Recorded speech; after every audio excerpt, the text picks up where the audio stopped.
Dear Christopher, here is your friend Thomas the Tank Engine. He wanted to come out of his station yard and see the world. These stories tell you how he did it. I hope you will like them, because you helped me to make them. Your loving, Daddy.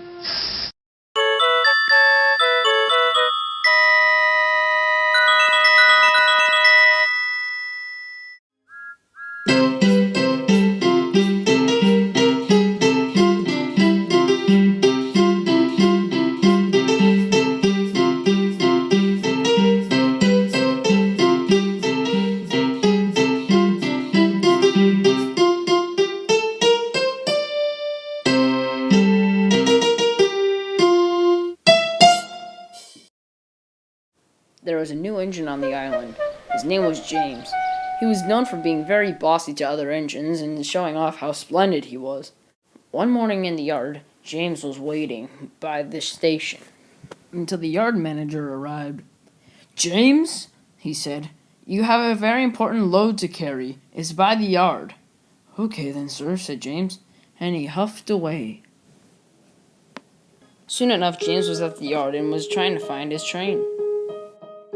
Thomas and Percy both saw the new engine come into the yard. "Who are you?" asked Thomas. "I'm James. I'm the brightest, reddest, and smartest engine on the whole of Sodor," said James. "So, how does that make you so special?" asked Percy. "Only because I'm the best engine on the whole island of Sodor," said James. But before Thomas and Percy could reply, James was already off. "Be careful," said Thomas. "Trucks can be troublesome if you don't treat them the right way," said Thomas. But James was already gone. James saw his train, he buckled up, and soon he was off. Soon James was puffing away with his load down the countryside. "Ah, I am a splendid red engine," he said.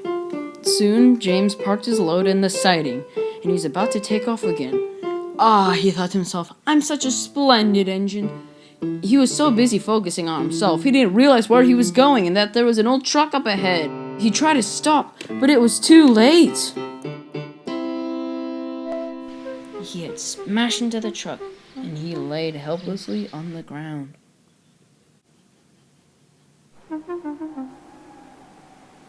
Thomas and Percy soon arrived to help out James.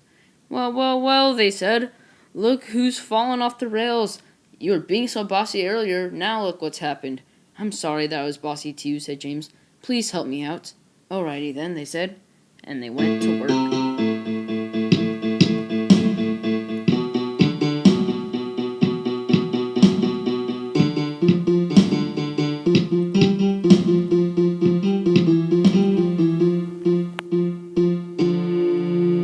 The next day, James was talking to Thomas and Percy. "I'm sorry I was boasting to you guys the other day," he said. "I'll try never to boast again." "Well, maybe,"